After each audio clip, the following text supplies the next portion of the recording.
एक समय की बात है, हरियापुर नाम के गांव में लखन नाम का एक किसान पत्नी सुमित्रा और अपनी बूढ़ी माँ के साथ रहा करता था। लखन की एक छोटी सी बेटी थी जिसका नाम राधा था। लखन के घर का गुजारा बहुत मुश्किल से हो पाता था। लखन के पास एक छोटी सी जमीन थी जिस पर वह सब्जियों की खेती किया करता था और सब्जियां तैयार हो जाने के बाद उन्हें गांव के बाजार में बेच आया करता था। लेकिन उस गांव में सबसे बड़ी समस्या थी पानी की। लखन को पानी के लिए गांव के जमींदार पर निर्भर रहना पड़ता था, क्योंकि लखन के पास अपना कोई कुआं नहीं था। वह अपने खेतों की सिंचाई जमींदार के कुएं के पानी से किया करता था।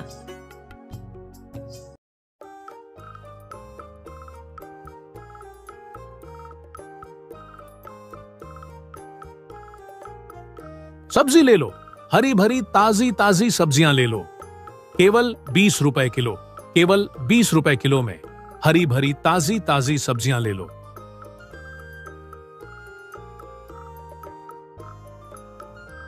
अरे लखन बेटा, कैसे हो? घर में सब ठीक तो है ना? और राधा बिटिया कैसी है? काका, मैं ठीक हूं। घर में भी सब ठीक है और राधा भी बिल्कुल ठीक है। बोलिए काका, क्या चाहिए आपको? बिल्कुल ताजी ताजी सब्जियां हैं, अभी अभी खेत से तोड़कर लाया हूं। बोलिए, क्या बांध दूं आपके लिए? लखन बेटा, मेरे लिए 1 किलो टमाटर और 1 किलो खीरा बांध दो। ठीक है काका, अभी बांध देता हूं।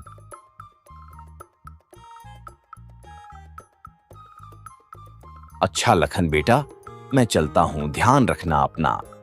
ठीक है काका, आप भी अपना ध्यान रखना और काकी को मेरा नमस्ते कहना।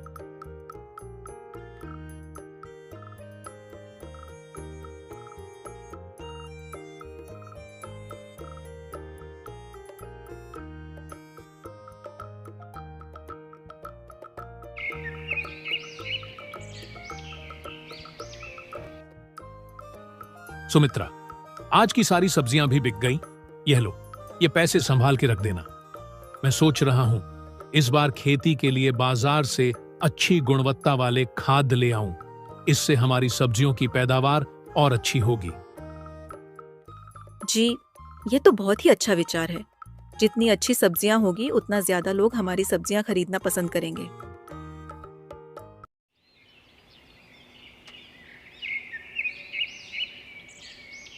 एक दिन लखन अपने खेतों में काम कर रहा था।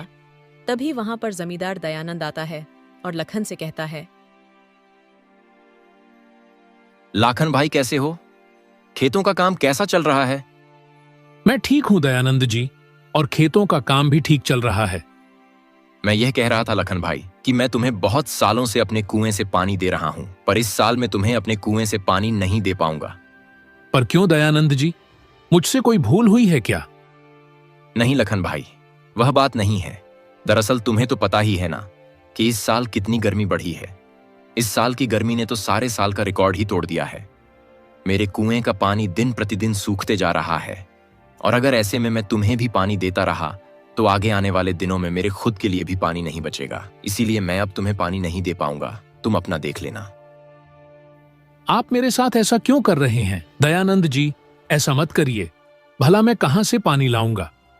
इतने सालों से तो मैं आपसे ही पानी ले रहा हूं, और अगर आपने अब पानी देना बंद कर दिया तो बिना पानी के मेरे खेतों की सारी सब्जियां सूख जाएगी। दयानंद जी, ऐसा मत कीजिए। देखो लखन, मैं भी मजबूर हूं। इस गर्मी ने सबकी हालत खराब कर दी है। मैं कुछ नहीं कर सकता, तुम अपना देख लेना।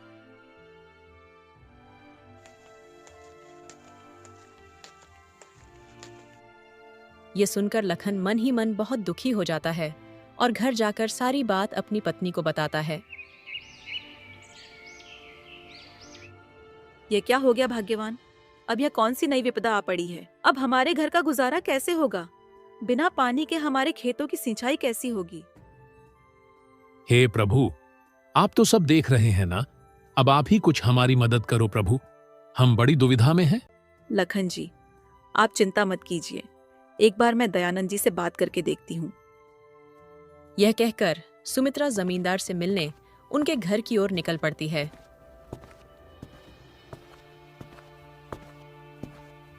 दयानंद जी, ओ दयानंद जी, घर में हो कि नहीं? अरे कौन है भाई? रुको, आता हूं आता हूं। अरे सुमित्रा, तुम हो? कहो मेरे घर कैसे आना हुआ? दयानंद जी, मुझे लखन जी ने बताया कि आपने हमें कुएं का पानी देने से मना कर दिया है। सुमित्रा बहन, यह बात सच है कि मैंने लखन को अपने कुएं का पानी लेने के लिए मना कर दिया है, और इसकी वजह भी तुम्हें लखन ने बता ही दी होगी। पर दयानंद जी, आप यह तो सोचिए ना कि हम इतने सालों से आप ही के कुएं के पानी से अपने खेतों की सिंचाई कर रहे हैं।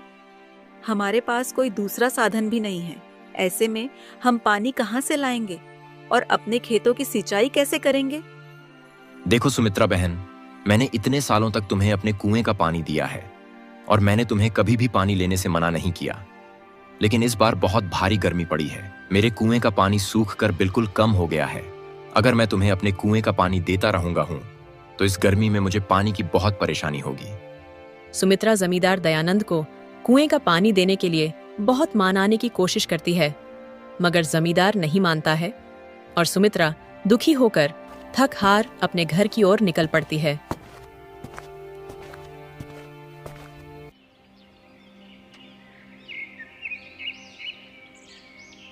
क्या हुआ सुमित्रा? जमादार जी ने क्या कहा? लखन जी, जमींदार जी ने पानी देने से मना कर दिया। वह कह रहे थे, अगर मैं तुम्हें पानी देता हूँ तो मुझे गर्मियों में बहुत परेशानी होगी। पानी के बिना क्या होगा भाग्यवान? हमारे सारे खेत तो सूख जाएंगे। दोनों पति पत्नी इस बात से बहुत दुखी थे। लखन को तो आज रात बिल्कुल नींद ही नहीं आ रही थी। वह बस अपने खेतों के बारे में ही सोच रहा था। सोचते सोचते लखन को एक विचार आता है। हमारे पास इतने पैसे तो नहीं है कि हम मजदूर से कुआं खुदवा सके, लेकिन मैं सोच रहा हूं अगर कुआं खोदने का काम मैं अकेले ही शुरू कर दूं तो? हाँ, यही ठीक रहेगा। अरे सुमित्रा, सुनती हो? क्या हुआ लखन जी? आप सोए नहीं अभी तक? सुमित्रा, मुझे एक विचार आया है। क्यों ना हम खुद से अपना कुआं खोदें? जी, विचार तो आपका बहुत अच्छा है, लेकिन अगर हम दोनों ही कुआं खोदेंगे तो इसमें हमें काफी दिन लग जाएंगे। हाँ सुमित्रा, वह तो है, लेकिन और कोई रास्ता भी तो नहीं है, और हमारे पास इतने पैसे भी नहीं है कि हम मजदूर से कुआं खुदवा सके। आप ठीक कहते हैं लखन जी, हम कल से ही कुआं खोदने के काम में जुट जाएंगे। चलिए, अभी आप सो जाइए।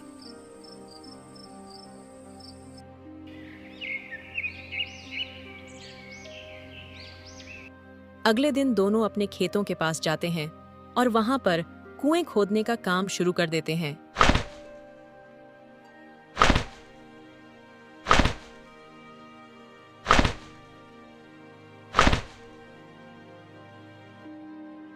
लखन जी, इस बार तो बहुत ज्यादा गर्मी पड़ी है। इतनी गर्मी में तो बहुत बुरा हाल हो रहा है। बार बार प्यास लग रही है। हाँ सुमित्रा, पर हमें धैर्य से काम लेना होगा। माना कि इस साल गर्मी बहुत ज्यादा है, लेकिन हमारे पास बस एक यही रास्ता है। इतना कहकर दोनों फिर से कड़कती धूप में कुएं खोदने का काम शुरू कर देते हैं। 15 दिन की कड़ी मेहनत के बाद आखिरकार कुआं तैयार हो जाता है। लेकिन इस बार इतनी कड़ी गर्मी पड़ी थी कि इतनी गहराई तक कुआं खोदने के बाद भी कुएं में एक बूंद पानी नहीं था। ये देख लखन और सुमित्रा बहुत निराश हो जाते हैं। निराश मन से दोनों घर आ जाते हैं और अपनी आंगन के पेड़ की छांव में बैठकर आराम करते हैं। हे भाग्यवान, इतनी मेहनत करने के बाद भी एक बूंद पानी नसीब नहीं हुआ। हाय रे गर्मी, अब तो घर में भी पानी नहीं बचा है। बहुत मुश्किल से 2 घड़े संभाल कर रखे थे, वह भी खर्च हो गए। सुमित्रा, बहुत प्यास लगी है। अंदर जाकर देखो, क्या घड़े में थोड़ा सा पानी है? घर में बहुत थोड़ा सा ही पानी बचा था। सुमित्रा पानी का ग्लास लेकर बाहर आ जाती है।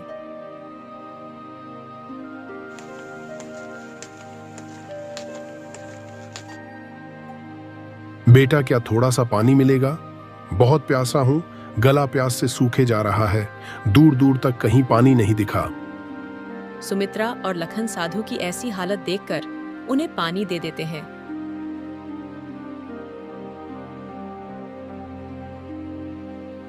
मुझे माफ करना बाबा, हम गरीबों के पास इतना भी नहीं है कि पानी के साथ आपको कुछ मीठा दे दे।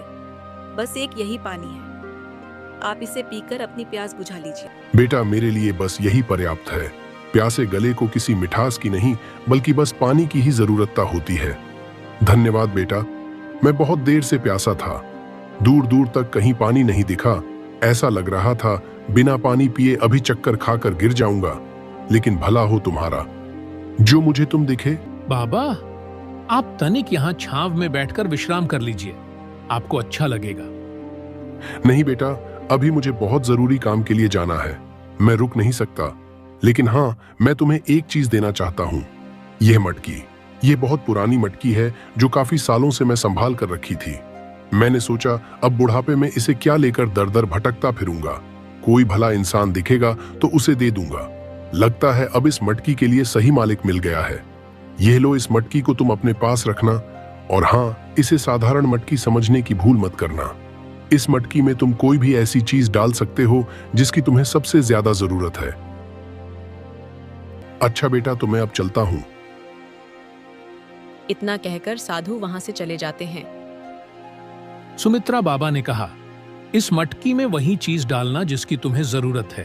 अभी तो हमें पानी की जरूरत है, लेकिन इस मटकी में डालने के लिए हमारे पास पानी नहीं बचा है। रुकिए, मैं देखती हूँ। इस ग्लास में थोड़ा बूंद पानी का बच्चा है, क्यों ना यही डालकर देखा जाए। सुमित्रा ग्लास में पड़े पानी की कुछ बूंदें घड़े में डालती है और देखते ही देखते घड़ा पूरी तरह पानी से भर जाता है। यह देखकर सुमित्रा और लखन आश्चर्यचकित हो जाते हैं। देखिए लखन जी, यह तो एक जादुई घड़ा है। देखिए इसमें कितना सारा पानी है। हाँ सुमित्रा, यह सब प्रभु की ही कृपा है। आपका बहुत बहुत धन्यवाद प्रभु। इस संकट की घड़ी में आप हमारे द्वार पर आए और हमारी मदद की।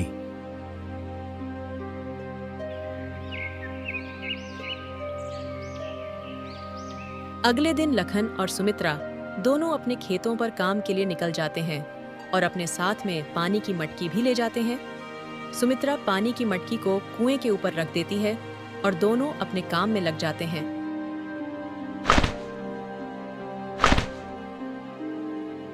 कड़कती धूप में काम करने के बाद लखन को प्यास लग जाती है और वह सुमित्रा से कहता है, सुमित्रा, जरा मटकी में से थोड़ा पानी तो लाना, बहुत प्यास लगी है। ठीक है जी, अभी लाई।